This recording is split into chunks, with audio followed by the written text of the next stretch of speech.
Spencer to say the pledge for us tonight.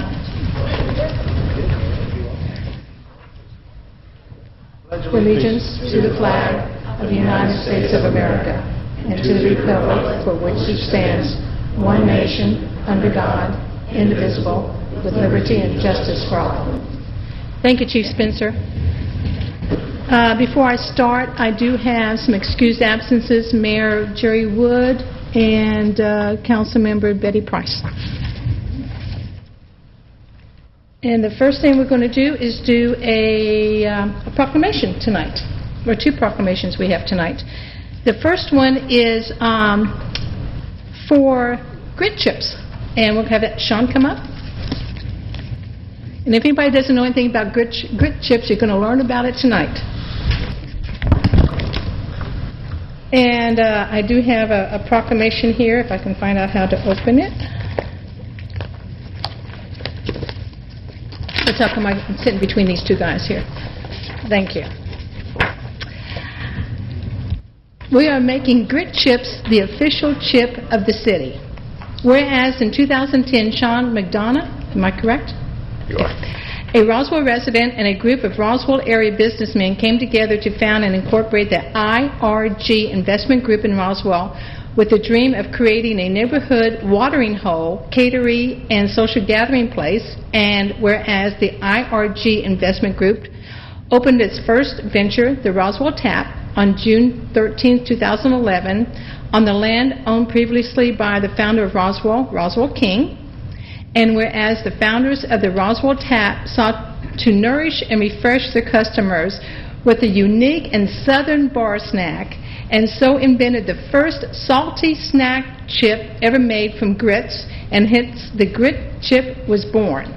And whereas the grit chip quickly became a smash success for the Roswell Tap and was enjoyed by patrons who traveled from both near and far, Jeff Foxworthy's Grit Chips is manufactured and distributed by the Roswell Food Group, a new Roswell company, and can be found in Kroger, Ingles, and Buy Low supermarket stores.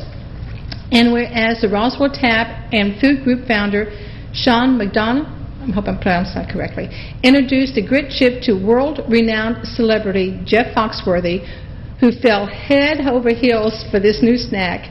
Mr. Foxworthy entered into the grit chip industry on November 10, 2011 with the Roswell Food Group and had one condition for this new business venture. He would be a partner to the Roswell Food Group and a lifelong supporter of the grit chips as long as good food and great people are involved in the process. And whereas the City of Roswell is honored that the partners of the Roswell Food Group, the Roswell Tap, and Jeff Foxworthy's Grit Chips have brought commerce, employment, and acclaim to the residents of Roswell. Now, therefore, I, Becky Wynn, on behalf of the Mayor and City Council, do hereby proclaim that Jeff Foxworthy's Grit Chips shall be the official chip of the City of Roswell and encourage all of our citizens to try them and tell their friends. And I have to say, I have had the grit chips, and they are phenomenal. So, to you, Sean. Thank you very much. Whatever, just tell us about your product and...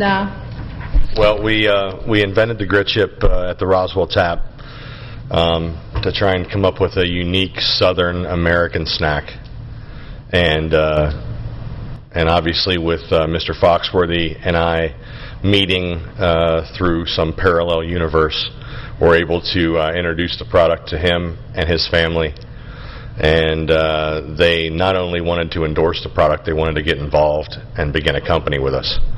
So myself, along with Mike Rosemeisel, Dan Chito, Howard Hapner, and Ian Mittler, along with my wife and their wives and significant others, of course, we're able to form a company. We're happy to say we just moved into our new abode over at the Roswell Mill, where we have set up a food incubation company called the Roswell Food Group. Not only are we manufacturing and selling grit chips all over the country as of about 28 days ago, but we're now moving and looking at doing NASCAR races in different parts of the country We're also looking, and probably will become the sponsor for Jeff Foxworthy's new television show, the American Bible Challenge, on the Game Show Network beginning in January. And really what we're trying to do is just go out there and bring a little bit more of what the South has to offer to the rest of the country.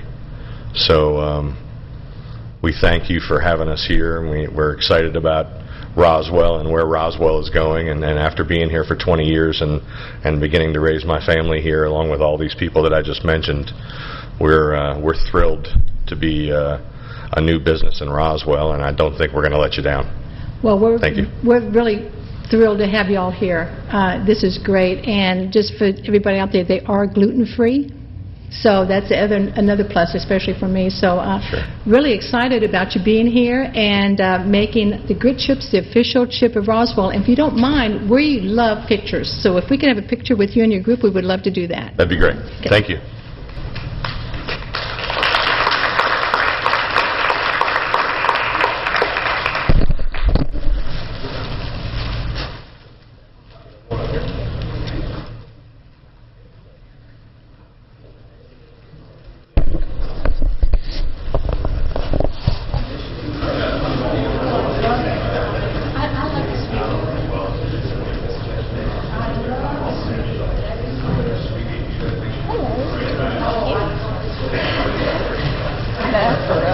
Grab the bag.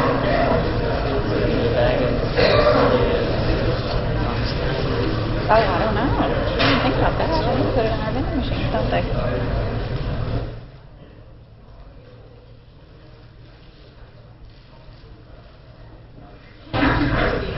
Oh, I want to get one with my phone.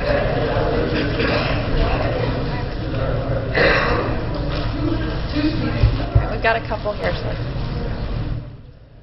Ready? I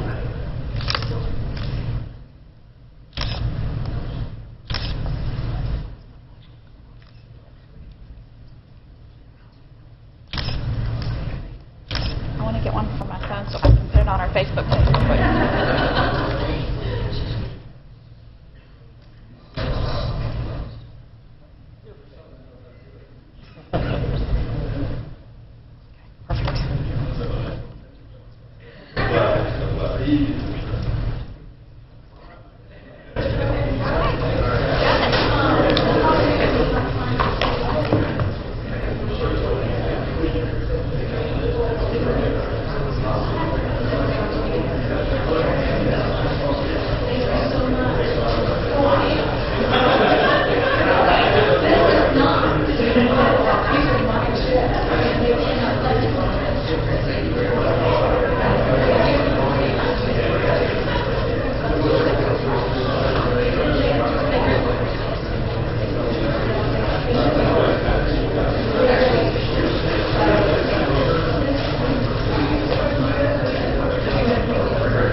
If you hear a lot of chomping over the microphones, you know what we're doing back here. Would you like?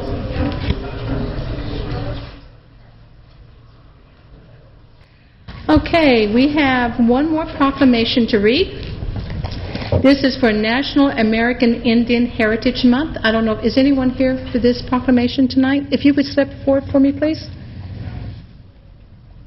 Whereas the history and culture of our great nation have been significantly influenced by American Indians and indigenous peoples, and whereas the contributions of American Indians have enhanced the freedom, prosperity, and greatness of America today, and whereas their customs and traditions are respected and celebrated as part of a rich legacy throughout the United States, and whereas Native American Awareness Month began in 1976 and recognition was expanded by Congress and approved by President George Bush in August 1990, designating November as National American Indian Heritage Month, and whereas in honor of National American Indian Heritage Month, community celebrations as well as numerous cultural, artistic, educational, and historical activities have been planned.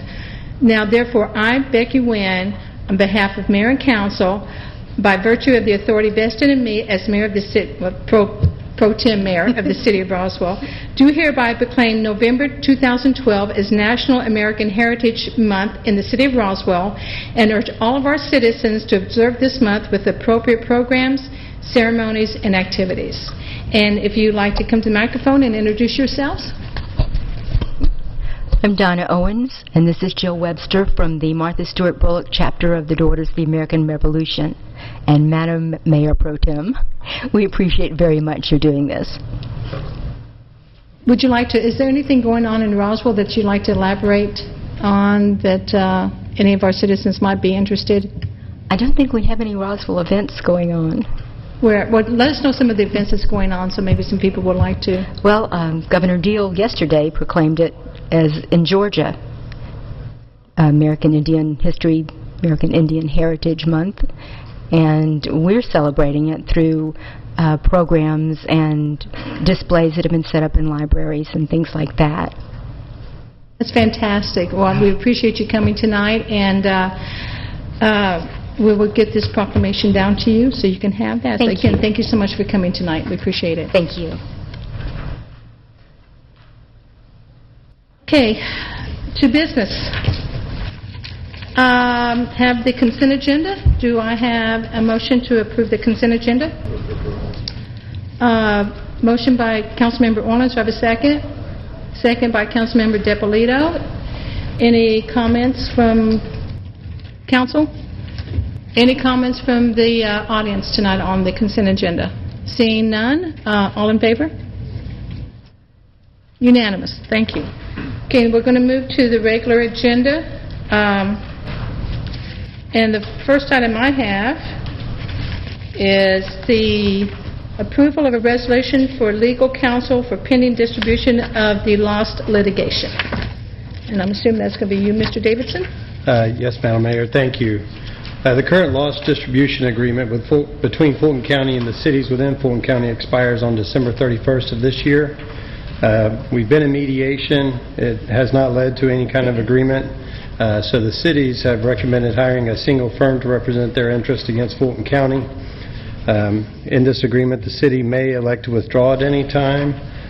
The cost of the legal counsel will be divided per the current distribution of lost proceeds. If there's any questions, we would be hiring Andy Welsh with the firm of Smith, Welsh, Webb, and White. And if there's any questions, I'll be happy to try to answer them. Okay, thank you. Is there any questions? Councilmember DePolito. Yes, thank you. Mr. Davidson, have we exhausted every other opportunity to work this out with Fulton County? We have. We are actually, Kay and I will be going down on Friday to try the last mediation. Under the law, it's very time sensitive on when you have to do things. We only had 60 days to go through the mediation. We now have 60 days to enter in, to file a petition with the court. And at that time, the court will accept at the most 3 offers. One will be from the county and any cities that want to join the county. One will be from the majority of cities. And the last will be from a majority of the minority of the cities on how to distribute the proceeds. I think our biggest complication right now is with Fulton County. It's not with the other cities. So the cities have elected at this point to go in together. Atlanta has their own set of attorneys, but we're working closely together with them. But all other cities in Fulton County are going in on this agreement. So this, the cost will be split among all of the cities except for Atlanta, and Atlanta is hiring their own counsel to join our council, is that correct? Right. They already had somebody in place. They've been working on this for the way that it has been in the past. The county and the city cities that have a population over 50% can enter into the agreement. And in the past, before the new cities were formed, Atlanta was always over 50% of the population, so the agreement was always between Atlanta and Fulton County. Right. When the new cities were formed, Atlanta has now dropped down to 40-something%. So they need another city to go with them, which gives everybody a chance to get in on the actual distribution instead of just Fulton County and Atlanta. Okay, so this does include all of the cities in Fulton County, including the city of Atlanta. This includes everybody, yes. Okay, thank you. Any other questions? Now opening up the floor to any of our audience that would like to comment or have questions on this agenda item. And for anybody that knows, LOST is our local option sales tax. This is the portion of the sales tax that we get every year for some of our revenue. So that's what we're talking about tonight. Any other questions? Okay. Need a motion? Read the resolution. I'm sorry, do we have to read the resolution? No, we do not. Sorry, don't have to read it. Motion by Councilmember Eichelhardt to approve. Do I have a second? Second. Second by Councilmember Orleans. Again, any other questions? All in favor? Unanimous. Thank you. Now I'm going to turn it over to Councilmember Rich Depolito, Liaison to Administration and Finance. Thank you, Madam Mayor Pro Tem. The first item is approval of a resolution authorizing expenditures and reimbursements for projects approved in the November 6, 2012 referendum. Ms. Love. Thank you, sir. This resolution authorizes expenditures for the projects that were approved in the November 6 bond referendum, as well as declares the city intent to reimburse ourselves from bond proceeds once the bonds are issued. So this is a way for us to use general fund balance to accelerate projects and go ahead and begin spending money on those projects. Then once the bonds are sold, we would reimburse ourselves through that. This would be managed through the Finance Director Keith Lee's office, and then we would be bringing these to Mayor and Council in the normal fashion. If this resolution is approved, then we will be bringing forward budget amendments in the mid-year budget adjustment to actually authorize that spending amount per the projects that were approved in the bond referendum. Do we have any questions for Ms. Love? Seeing none, do I have any questions or comments from the audience tonight? Yeah. Yes, come on up. And Ms. Love, do we need for you to do the 5-minute timer on this? I'll definitely be on the 5 minutes. Okay, fine. Okay, no problem. I just need your name and your address, please. Absolutely. My name is Seth Friedman. Can you hear me okay? Sure. I live at 285 Meadowwood Drive. I live in the community right around Waller Park there. And first of all, I'd like to thank you, members of council and Madam Mayor Pro Tem Nguyen, for your efforts to make Roswell a better place to live. I sincerely appreciate it. And to that end, my concerns and the concerns of several members in our community that live around Waller Park have to do with one of the projects that's on this bond referendum list of projects, one component of that project. The addition to the Adult Recreation Center includes a curb cutout on Grimes Bridge Road and to allow a rearward access. And it's come to our attention, there are several other projects going on in and around Waller Park. It's come to our attention that this curb cutout here is one component of several that exist on the Master Transportation Plan that will actually connect Dobbs Drive to Grimes Bridge, extended into Grimes Bridge, and then on the other end extended into Oak Street, ultimately connecting a link between Highway 9 and Grimes Bridge Road that runs directly through the center of Waller Park. We're very concerned about this as residents of the neighborhood and users of the park. There's no precedent for putting a through street through a park in this city. There's also very little precedent for that being done in other major cities. In fact, the City of Atlanta has worked very hard to eliminate through roads from their park system. I recognize this may not be the best agenda item to present this to you with. However, it's become my experience that it's really hard to keep track of exactly when we need to be here addressing you with our concerns.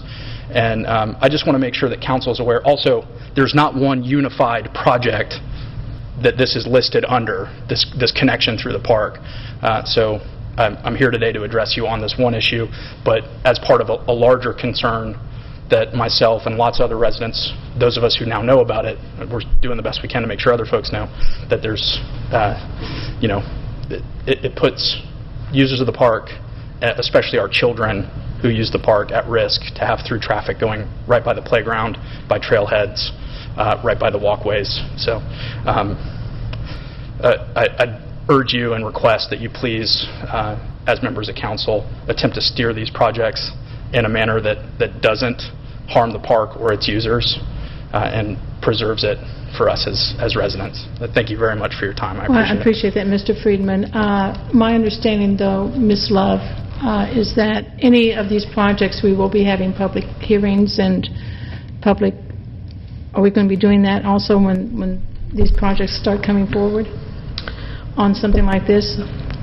Yes, in general, related to this project, the council has not yet approved the entire plan for that project, the entire connection. The first phase is that curb cut needs to happen because of public safety access. There has to be the ability, once that therapeutic pool is constructed, for delivery of chemical and operating and public safety access. So that's the curb cut on Grimes Bridge Road. How it connects over to Dobbs Drive, there have been multitude of discussions already at the design stage with mayor and council and at the staff level. That has not been finalized, I don't believe, Mr. Asenbragg. So as we move forward, yes, there will be opportunities. There will not be public hearings per se, but as we move through the process, when we bring things, this is a public hearing, if you will. There may be other meetings that you decide that you want us to have related to the projects as we move through them. But this one right now, the curb cut, is a part of that and is a necessary cut for that project to work. But the rest of it has not been finalized. Okay, and I'm assuming that we can keep Mr. Freeman apprised of any of our actions that we're going to be doing for that. Absolutely. Okay. And if I may request also that all the surrounding neighborhood... If you can get on the microphone for us, please. If I may request also that you keep all of the surrounding neighborhood, not just me individually, but the users of the park and the residents who live around the park, appraised of these matters. Ms. Love, we'll... Yes, we'll be posting a lot of information on our website, so it'll be great to continually, if you can refresh that, and you can see as the bond projects, we have a tab there, so as we have work on them and put dates, it's not our practice to email out to residents in surrounding areas unless it's a zoning issue or there's a need for that input. We will make every effort to make sure that if there are specific meetings, and I believe we have had some specific meetings with you about the other project that you've been involved with, so we have made that commitment to continue to keep those people apprised. But that information will be on our website, and at any time if there's a question, please do not hesitate to contact us. Our email's on the website. You have the city's number. I'll be happy to give you my phone number as well. So if questions do come up, that we can stay connected and plugged in so that you get the information that you need. Okay, thank you, Ms. Love. Does that help you out, Mr. Friedman? It does. If I can make just one suggestion, sure. Please. If I can make one suggestion, because a lot of the residents, I know y'all are working to improve roswellgov.com. It's a very difficult place to find information. I'm a fairly savvy internet user, and it has taken me quite a bit of effort just to find out some of this information. For the purposes of this project in particular, if I may recommend that you put up some informational signs within the park, that's immediately going to grab the people who use the park and who are going to be concerned with these issues. Okay, we appreciate that. Thank Thank you, you Mr. so Freeman. much for your time. Appreciate it. No problem. Is there anybody else who would like to make a comment or questions concerning this agenda? Yes, please come up. And again, just state your name and your... Mr. Freeman, did you fill out a speaker's card? Okay, great. State your name and your address. And David Wells. I'm 395 Meadowood Drive. And I really just heard about this today from Seth. I'm right, I guess the senior center is right behind my house, so I'm very concerned about the park and I guess what's going to happen in that area back there, and I don't know how soon something will be posted to show what's going to happen to the existing things that are there, like the handball court and the tennis court, which I know a lot of people in the neighborhood like to walk over and utilize, and if they're going to be eliminated, and whether or not this new structure is going to be in view of my house, if I can see it from my backyard, and what it's going to do there. So I don't know how soon we're going to be getting that kind of like a plan or anything to look at to see what we can be anticipating Mr. moving Wells, forward. I'm going to have Ms. Love because, it's not going to happen overnight. That's for No, I sure. understand. We're still having to sell the bonds. So, Ms. Love, if you can kind of give Mr. Wells and Mr. Friedman some kind of a ballpark timeline. If you approve the resolution, then we will have authorization to begin engaging consultants, whether that's engineers or architect. There has been some preliminary design done. If you tracked any of the bond referendum information that we put out about the projects, there was information, there was some general specifics about that. It has not been, the design has not been completed, but the general footprint is known. And so that information we'll be putting out once we have authorization to move forward. So what was out there with the bond referendum was some pictures of what one might look like. We had a board that had the exterior design, but it didn't show the footprint or how close it would be to your house or any of the neighbors there. So that's information that we will be providing once that's begun to be finalized. Once you give us the green light, then we'll begin that process. Okay.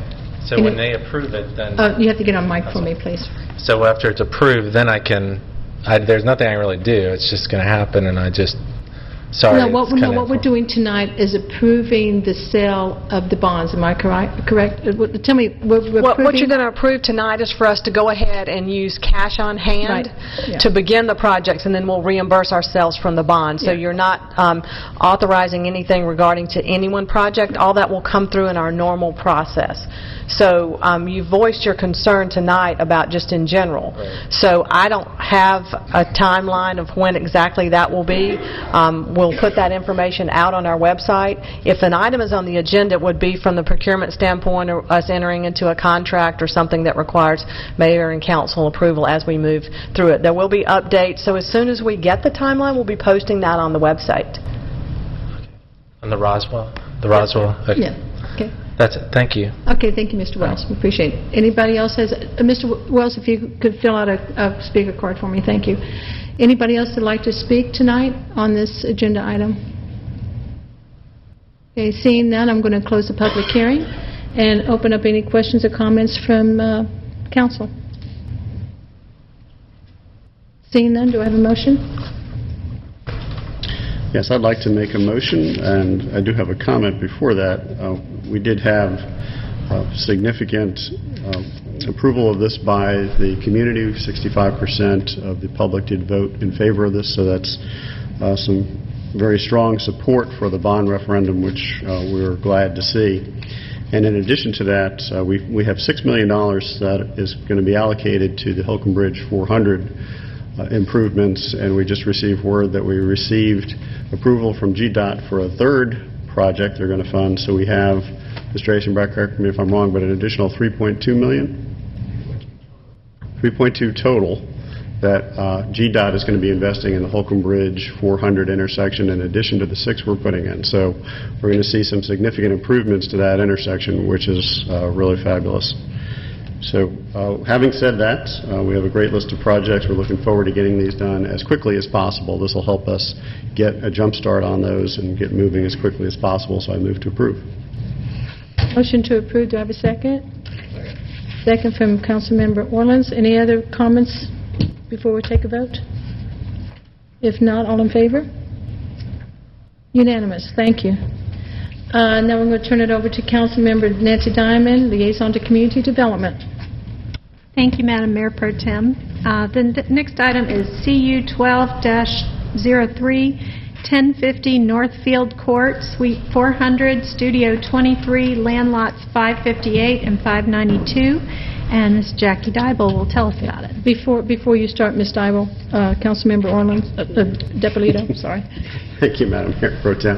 I need to disclose I have a direct financial interest in this transaction, and I need to recuse myself.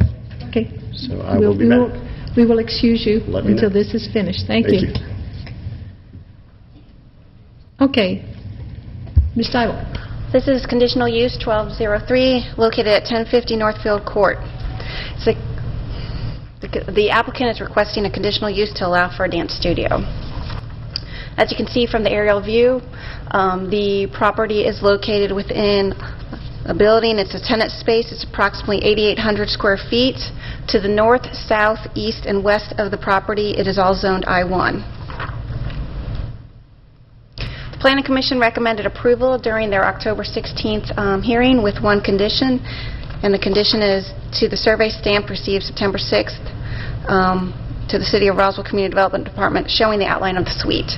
The Community Development Department staff recommends approval of this conditional use request. Do you have any questions? Any questions of Ms. Dybel? Not seeing any. I will open up for public hearing. Anybody in the audience would like to either ask a question or... The applicant is here. I'm sorry, the applicant. I'm sorry. The applicant would like to step forward. Good evening. I am Shannon Childers, and I am successfully running Studio 23... Excuse me, I need your name and an address also, please. I am Shannon Childers, 1305 Lyndhurst Way. I am successfully running Studio 23 out of a temporary location in the hopes that we will be granted the zoning so that we can continue forward with this project to rehouse the students in a full-time facility. I teach children who are primarily ages 3 to 18. Most of these children are dropped off at the location, and then the significant amount of people who come and actually park in the facility come after hours, after 6 p.m., when the rest of the businesses within the complex have already closed down for the evening. So we feel like it's a good use because it shakes hands with what is already existing in the space. Okay, great. Anybody else in your entourage want to speak or say anything? No? Does anyone have any questions for the applicant? Seeing none, we appreciate it. Thank you. Now I'm going to open it up for public hearing. Anyone in the audience like to make a comment or questions about this zoning request? Seeing none, I'm going to close the public hearing and turn it back over to Ms. Diamond. Move to approve CU 12-03. Okay, I have a motion to approve, a second by Councilmember Eichelhardt. Again, any other comments or questions on this one? Okay, all in favor? It's unanimous with Councilmember DePolito is recusing himself. So if somebody can get Mr. DePolito, he can step back in. And I'm going to wait for him to at least hear part of what you're having to say.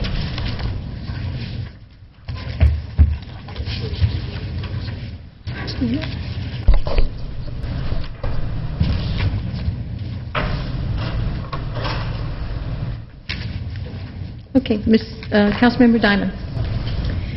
Yes, ma'am. The next item is approval of an amendment to Article 22, Section 22.12 of the signed ordinance, temporary signs, regarding the Find It All Roswell campaign and the use of temporary signs. This would be the first reading, which is astonishing because it seems like we've talked about this for months. Mr. Townsend, if you can tell us why we're still doing this. This is when the Find It All Roswell temporary sign program was initiated. It was initiated to have a clause in which it would expire automatically on December 31st of the year. Since that date, we have extended it for 2 years. The proposed text amendment in front of you extends it from 2012 to December 31st, 2014. Staff would recommend approval of the proposed text amendment on first reading. Thank you, Mr. Townsend. Mr. Davidson, could you read the amendment, please? Thank you. This is an ordinance to amend the City of Roswell sign ordinance regarding Find It All in Roswell campaign and the use of temporary signs within the City of Roswell. Now, therefore, pursuant to their authority, the Mayor and Council adopt the following ordinance. Article 22 of the City of Roswell zoning ordinance, signs, Section 22.12, temporary signs, is amended by changing the year from 2012 to 2014 in the following subsection 22.12A3, and if approved, this will be the first reading of the ordinance. Thank you, Mr. Mr. Davidson. Is there any questions or comments from council? Councilmember DePolito. Thank you, Madam Mayor Pro Tem. I have a question that is related to this. It's not exactly on this, but as we're going through the Unified Development Code, is this a section that we're going to be looking at and potentially making some long-term decisions on, so we don't come back to this on an ongoing basis? Staff would definitely hope so. As we get through the Unified Development Code, I think there are going to be numerous long-term decisions that need to be looked at. The sign code was one of the emphasis by all of the people that were brought in to review the Unified Development Code in a lot of different issues. Okay, thank you. Okay, any other questions? Seeing none, I'm going to open up for public comment. Anyone in the audience like to either ask questions or have a comment on this agenda item? Seeing none, I'm closing public comment. And Councilmember Diamond. Move to approve first reading. Have a motion to approve first reading. Do I have a second? Second. Second by Councilmember Orleans. Any other comments or questions? Seeing none, all in favor? Unanimous. Okay, Councilmember Diamond. The next item is approval of an appeal to the Article 7.1 Standard Construction Specifications, Section 2.1.6B of the City of Roswell Code of Ordinances, and Ms. Alice Wakefield is here. Yes, this is a request from Brandon Walsh of Lehigh Homes. He's requesting appeal to the construction standards to allow existing sidewalks in his development to remain that do not meet the standards of the construction standards, and to request a waiver of installing some additional sidewalks as shown on the site plan there.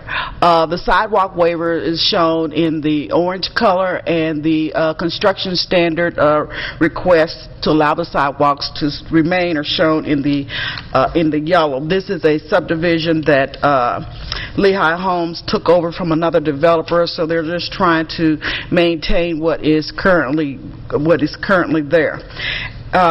We have some photographs that we can show you. This is an aerial photograph showing you where he wants the sidewalks. This is some photographs showing within the development of showing the existing sidewalks and the area where he's asking that the sidewalks be waived. At the committee meeting, it was agreed by the committee to move this matter forward with the understanding that for consideration would be to leave the existing sidewalks, to permit a reduction of the sidewalk from 5 feet to 4 feet, and have ADA compliant sidewalks, to waive the requirement for the 2-foot beauty landscape strip, and to have the developer to work with the city engineer to install the sidewalks in accordance to the city regulations. With that said, that staff would recommend approval of this request based on those conditions, and we do have the Mr. Walsh is here tonight if you have any questions. Okay, thank you. Do you have any questions from Ms. Wakefield? Seeing none, Mr. Walsh, do you want to make any comments?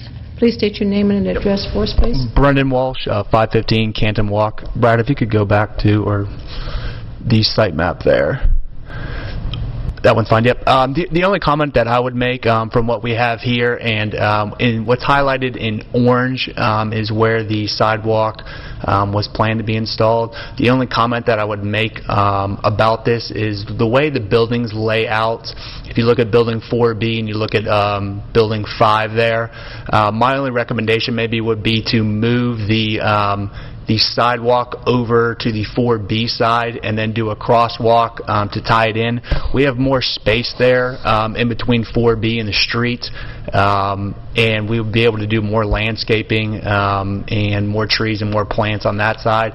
If we add the sidewalk, correct, yep, right there. If we add the sidewalk in the orange where it's shown there, it really takes away and makes it a little cramped with our landscaping there. So my only proposal would be we'd still install the same amount of linear footage of sidewalk, but just to keep the neighborhood looking as green as possible, maybe to move the sidewalk across the street, do a crosswalk that crosses there, so you'd still have that connectivity that we're looking for, but it'd allow us to fit in more landscaping, which I think the residents would be happy with. Okay, thank you, Mr. Walsh. I do have a question. Number 4 is work with the city engineer to install sidewalks in accordance with the city regulations. Ms. Wakefield, would that condition be part of what Mr. Walsh was just talking about, being able to move the sidewalk, or if council approves this with this site plan, is it to this site plan? I believe if you just approve it based on the condition would be to this site plan. For clarity, I would ask that if this body wants to approve this request by Mr. Walsh, that you make that part of this approval, that he would be allowed the flexibility to move the sidewalks to the other side of the road, in which, staff has no problem with that. Okay, appreciate that. Any questions from council to the applicant or to staff? Councilmember Diamond. Mr. Walsh, in looking at making this motion, what is the name of that? Is it a street? It's really kind of a drive there that we're moving. Yeah, the sidewalk. Does it have a name? This is an old site map. That gets a little tricky here because it did change hands a couple times. Canton Walk is what ties in where you see the beginning of the orange there, and then where that side drive, alley, whatever you want to call it, ties into what is now Camp Avenue, not Jessica Walk. I believe it technically is Green Oak Drive. That is the other circle that is with the existing townhouses that you see there. I'm not 100% sure, though, to be honest with you. So when I talk about moving the sidewalk from the east side of that, whatever that is, to the west side, Use the building references. I was about to say, since Jess, Councilmember Diamond, can we use the building number 5. and 4A, letter? 4B. Okay. 4B. 4B. Thank you. Okay, Councilmember Orland. Alice, just for future reference, should we get a revised site plan, even though we're in the motion, we're saying we can move it across the street? Do you need a revised site plan for future reference to have the sidewalk on the site plan? No, sir, as long as you make that condition. Okay. Thank you. Any other questions? Okay, I'll open up for public hearing. Anybody would like any questions or comments on this agenda item? Seeing none, I'm going to close public hearing and turn it to Councilmember Diamond. And we appreciate the Walsh family's investment in this area. This is the kind of redevelopment we hope for in areas that had been abandoned and had gone under, and we appreciate you working with us. I'd like to move to approve this with the 4 conditions listed by staff and adding the flexibility for the applicant to install the sidewalk on the west side rather than the east side of the street between 4A and 4B. Do I have a second? Is that good? I think it's 4B and 5, sorry. I don't know how technical it is. Okay. We were looking at this. Okay. Sorry. So 4B and 5. 4B and 5. Which is a future building. Is that amenable to you, Mr. Walsh? Yes. Okay. There's a motion. Do I have a second? Second. I'm sorry. Second by Councilmember Eichelhardt. Any other questions or comments? All in favor? Approved. Thank you, Mr. Walsh. I am now going to turn this over to, I can't turn it over to me. I'm actually Public Safety Liaison, and since I'm sitting here as Mayor Pro Tem, I'm going to ask Councilmember Orleans to present the next agenda item for me, please. Thank you, Mayor Pro Tem. Next item on the agenda is approval to donate a surplus fire engine and equipment to Island Park, New York Fire Department, which had lost everything in the storm. And tonight to present it is Fire Chief Ricky Spencer. Thank you much. As we all know, a few weeks back, a hurricane came ashore in the Northeast, Hurricane Sandy.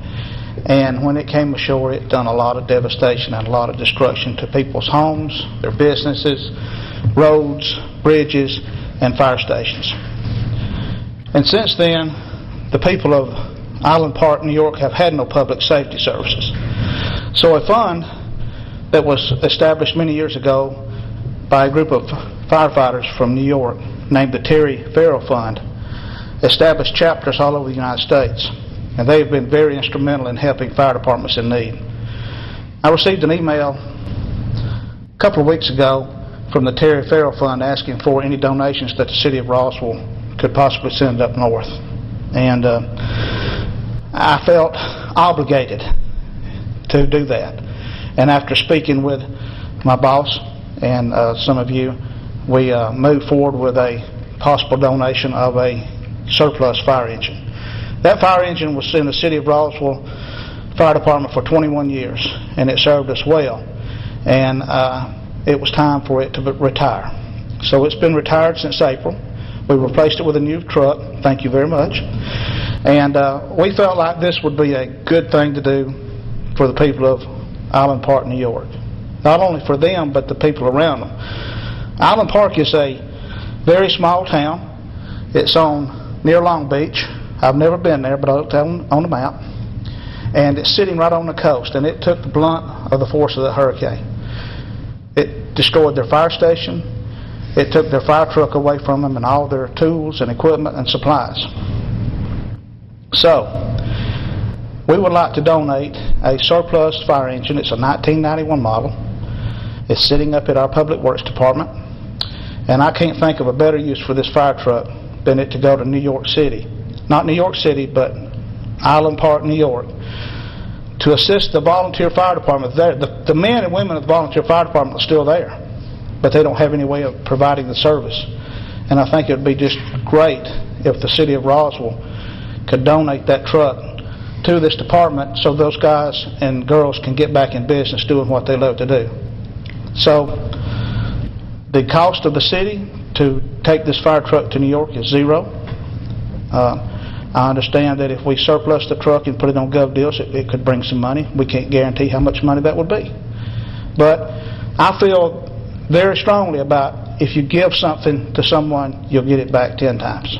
And I feel like giving this fire truck or donating to this department in need, that one day we may need some help.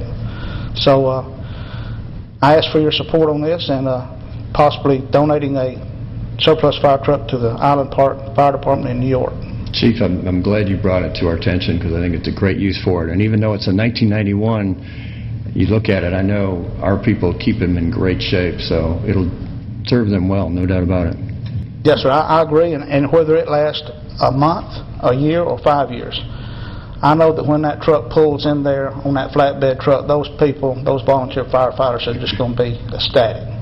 I'd like to be there with them, but I have nothing in New York City other than a 1991 fire truck if you approve it. Thank you. And just real quick, Ms. Love brought to attention that we're also donating a gas fan, Yes. FAN, so we need to add that to Right. that list of the surplus that we're The surplus will also include a gas-positive pressure fan for removing smoke from a building. Right, and so let's just make sure that we have that also Yes, on ma'am. there. Any questions or comments from council? From Chief Spencer? Councilmember? Just to thank you for bringing it forward, because I think it's, what are the chances that we would have that available at this time, and the opportunity to do that is just amazing. So I think we're all proud, both on here and I'm sure as the city and all our residents, to be able to help. Well, we feel very good about it, we really do, and I appreciate your support. Okay, I do need to open it up. Okay, I'm sorry, Councilmember Depolito. I just wanted to add my thanks, and what a great opportunity for us to be able to help some folks who really need help right now. And it's wonderful that we have this opportunity and that we can do that for them, because there's a lot of people out there that are hurting really bad. Yes. So to be able to do this it's an honor. Thank you.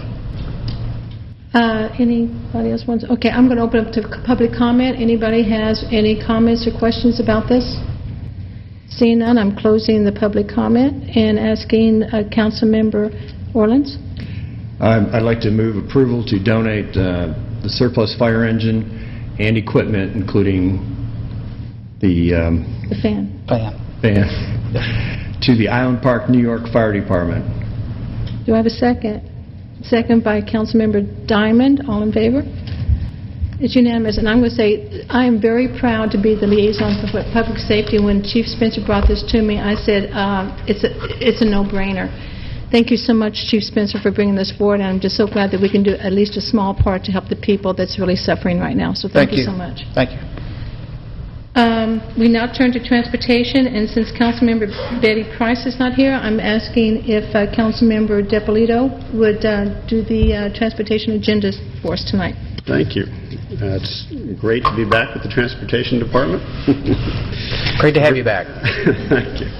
First item is approval of a resolution to sign a project framework agreement with the Georgia DOT for the SR 140 Hookham Bridge Road at Warsaw Road intersection, and approval of budget amendment BA 2214-2200-11-14-12, the amount of $500,000 to establish the grant budget. And this is one of the projects that I had spoken about earlier that the Georgia DOT is funding in the Holcomb Bridge and 400 corridor as a result of the Holcomb Bridge corridor study we had done and approved just a month ago. Mr. Eisenbracht. Thank you, Councilman DiPolito.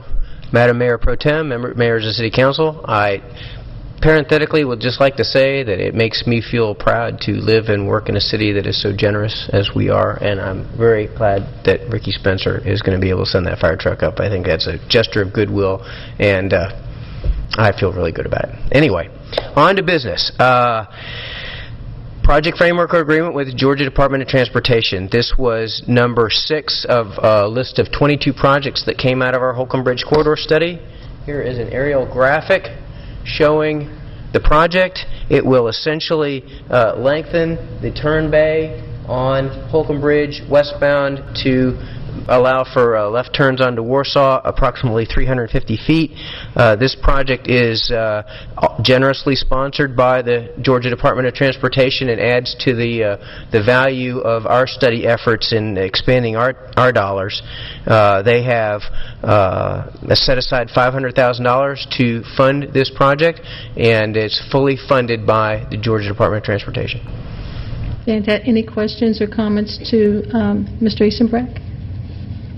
Seeing none, is there any comments from the audience tonight? Any comments or questions? Seeing none, I'm closing public hearing and looking for a motion. Move to approve. Is that a motion to approve? Do I have a second? Second. Second by Councilmember Eichelhardt. Any other questions or comments? Seeing none, all in favor?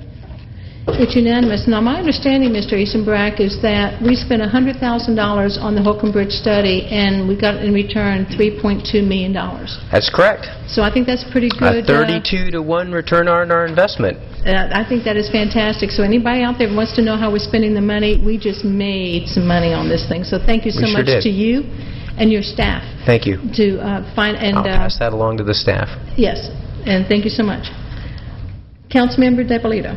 The next item is approval for the mayor and/or city administrator to sign a contract with Pond & Company for the design of the SR 140 Holcomb Bridge Road at Warsaw Road intersection improvement project in the amount of $73,705. Mr. Eisenbracht. Thank you, Councilman DiPolito. The way that the previous project works is that there are basically 2 options. One is that GDOT can fund it and they can design it themselves in-house or with their consultants, or they can fund it and turn it over to the qualified local government. We are a qualified local government. We have design 3 design firms on our previously pre-qualified list. Allowing us to do it gives us good control, and it also turns it on very fast, so we can turn this around quickly. Pond Company is one of our pre-qualified firms.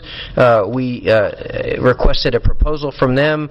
The proposal that we jointly agreed on was for the $73,705.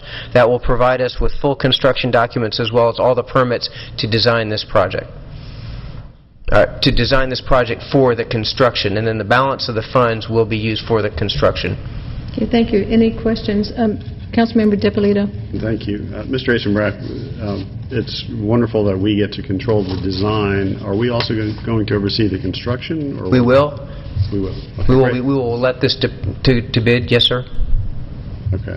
So GDOT is funding it, but we're essentially managing the project. Excellent. Thank you. Any other questions or comments? I'll open it for public hearing. Anybody in the audience would like any questions or comments on this agenda item? Seeing none, I'm closing public hearing. Councilmember DiPolito. Move to approve. Motion to approve. Do I have a second? Second by Councilmember Orlins. Any other questions or comments? Seeing none, all in favor? Unanimous. The next item is approval for the mayor and/or city administrator to sign a contract with Triscapes for the Art Center West driveway improvements at Lita Thompson Park in the amount of $89,910.50. Mr. Eisenbracht. Thank you, Councilmember DiPolito. Looking for a certain citizen who I don't see here in the audience, I thought might be extremely happy to see this project finally come to fruition. This is a project at the Art Center West, as you'll know, out on State Route 92, the Lita Thompson Park. We have designed in-house the deceleration lane off of the westbound road into the dog park and into the Art Center, and we've also included an exit area to realign the exit to become more safer and for ease of exiting the property. We received 5 bids for this project. Our funds allocated were $80,000. The bids came in a little higher. $89,910.50 was the low bidder. The Transportation Department scrubbed our budget, and with the help of the City Administrator and Keith Lee and his staff, we found the balance of the money, so we are fully funded for this project. Thank you, Mr. Eisenbrack. Any questions or comments to Mr. Eisenbrack? Seeing none, I'm opening this up to public hearing. Anybody in the audience has any questions or comments, since I don't see Mr. Evans? Seeing none, I'm closing public hearing. Motion? Move to approve.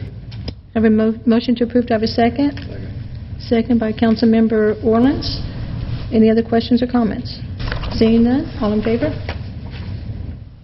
It's unanimous. The next item is approval for the mayor and/or city administrator to sign a contract with Pavement Technology Incorporated for the asphalt rejuvenation contract in the amount of $100,330. Mr. Eisenbrack. Thank you, Councilmember DiPolito.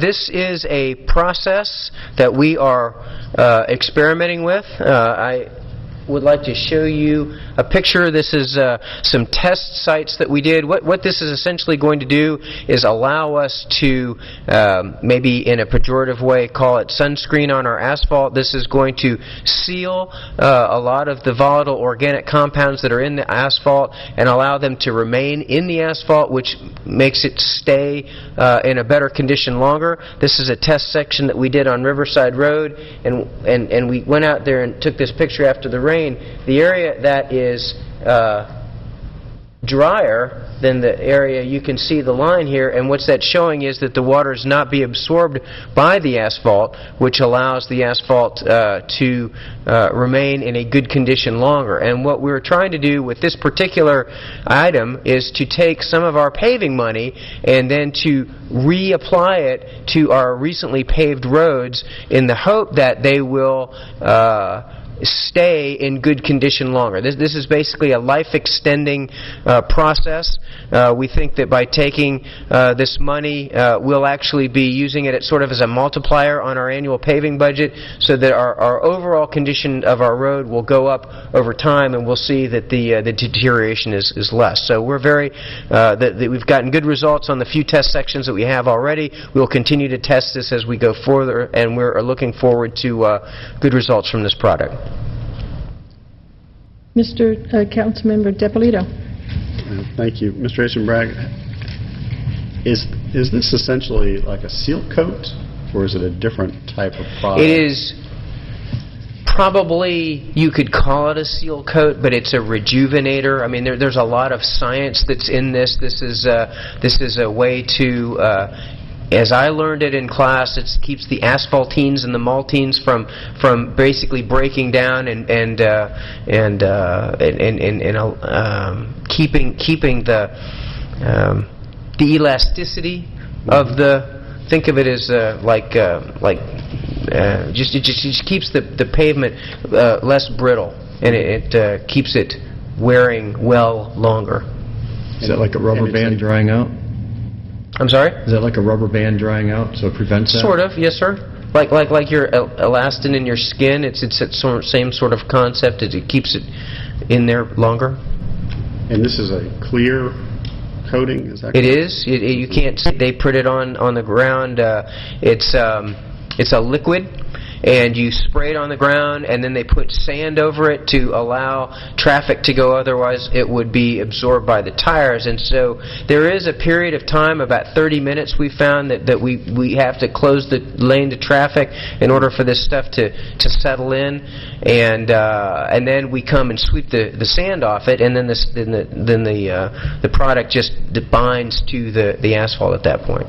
So when you go back out there on a clear day, say a dry day, you wouldn't know this. In fact, it was just because of the rain that you can actually see the line where we began the test area. Otherwise, it's essentially invisible to our naked eye. Okay, thank you. Any other questions? Councilmember Diamond. Mr. Eisenreich, this is a really interesting product, and for those of us of a certain age, we get promised these results from a lot of different things.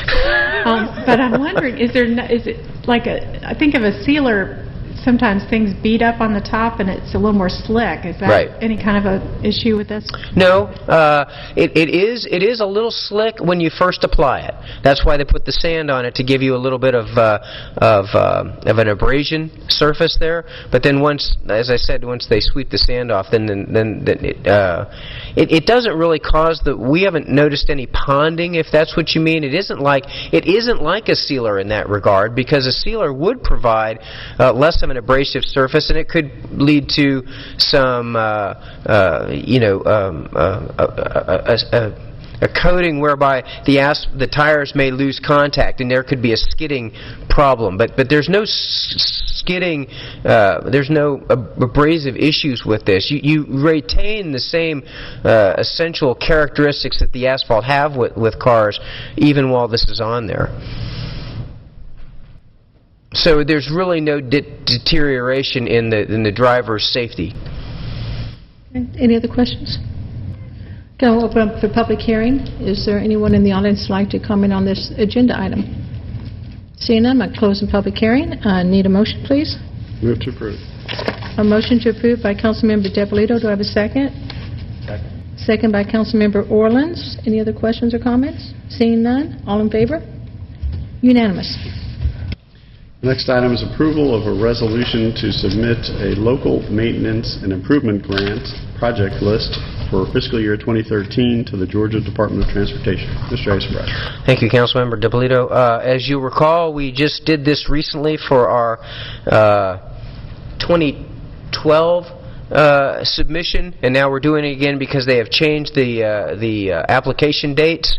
So what we did was we re-rated. We use LIMIG, this grant that we get back from the state, basically for our heavily traveled collector roads, and we rate some of the ones, basically roads with a double yellow line, and we look at the ones that are in worse shape, and we rate those, and we submit those. What we like to over-submit to make sure that, based on the formula, that we don't leave any money on the table, so to speak.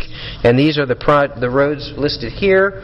The roads that we have listed here are the ones that we submitted. And there's a graphic showing how they're distributed across the city, and we believe that we probably, historically, LIMIG is not a very old program, but the last couple of years we've been getting on the order of $450,000 to $500,000. So we'll probably be able to get 3 of those 4 done, depending on how much we actually get back. But we will be fully funded this year. Could you just read the roads for our record, Certainly. please?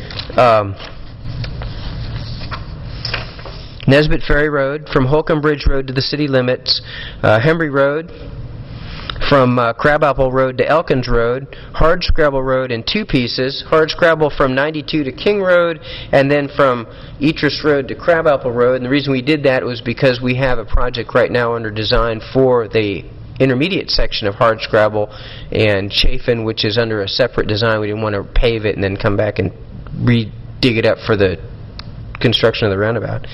And then Norcross Road from State Route 9 to Grimes Bridge Road, which is right out here. Okay, thank you. Any questions or comments? Seeing none, open up for public hearing. Anybody out there? Let's see anybody. Close public hearing. Need a motion, please? Move to approve. Motion to approve. Do I have a second? Second by Councilmember Diamond. Any more questions or comments? Seeing none, all in favor? Next item is approval. Unanimous, sorry. The next item is approval of an amendment to Section 22.6.1, Speed Limits Appendix of the City of Roswell Code of Ordinances. This is the first reading. Mr. Eisenreich. This is the first reading. This is a requirement that we codify in our code the speed limits on our roads we have them divided into two categories. They're called on-system and off-system. On-system are the roads that are designated as state routes, Highway 92, 120, 9, and those sorts of, and then off-system are our local roads. And what we do is we go through and we verify with the state based on the geometries, the effective speed limits, and then we submit that to the state. The state then in turn approves that, and that gives us the authority, the legal authority, to enforce those speed limits through our public safety, police department, and the court system. Thank you. Any questions or comments? Seeing none, open up for public hearing. Seeing no one that likes to speak on this, I'll close public hearing. Need a motion, please? Oh, I'm sorry. We need to read this since it is first reading. Thank you, Mr. Davidson.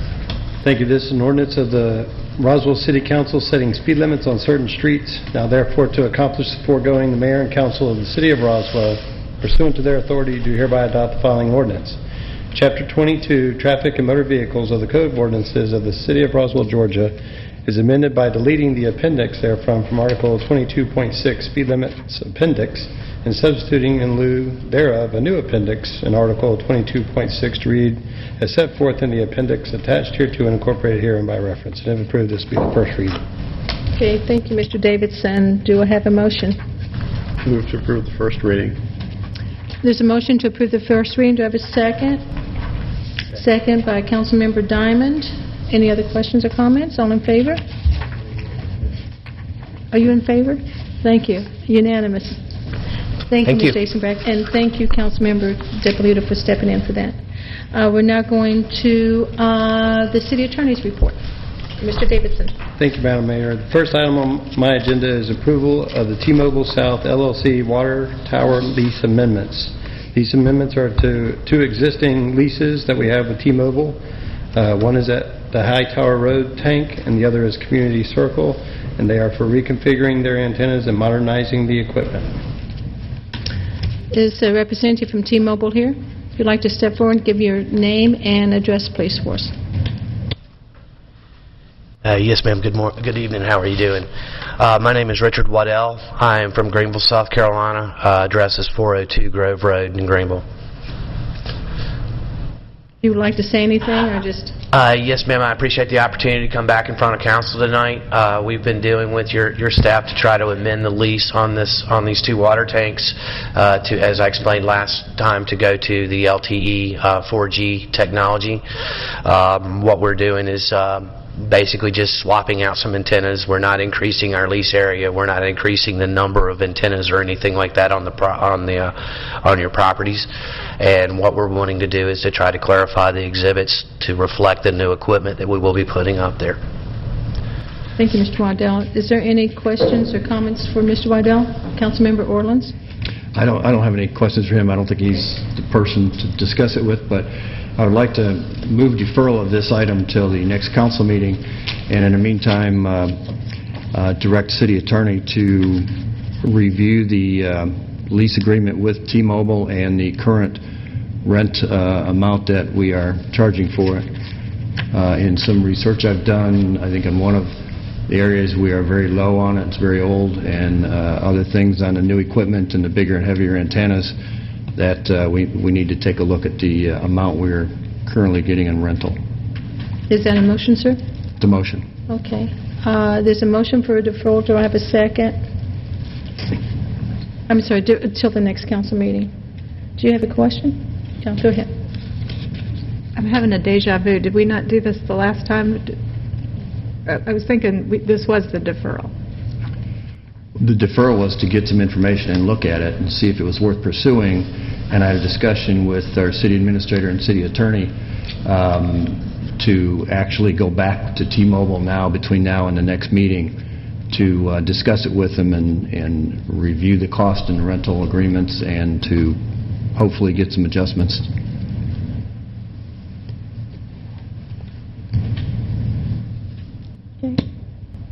I do have a motion for deferral to the next council meeting, which is November 26th, if I'm correct. Do I have a second? Second. Okay, motion and a second. I do need to open up for public hearing if there's anybody want to say anything. Seeing none, I'm closing it. Okay. So there's a motion and a second to defer this until November 26th to give city administrator and city attorney time to talk to T-Mobile. Is that what I'm hearing? Is that ample time, Mr. Davidson? Yeah. Answer Ample is yes. time? Yes. Okay. All in favor? Unanimous. Thank you. Thank you. Mr. Davidson. The final item I have is recommendation for closure to discuss personnel and acquisition of real estate. Do I have a motion? By Councilmember Depolito. Do I have a second? Second by Councilmember Eichelhardt. All in favor? Okay, and before our closure, we do have a work session on community development block grants presented by WFN Consulting Incorporated in room 220. We are now adjourned.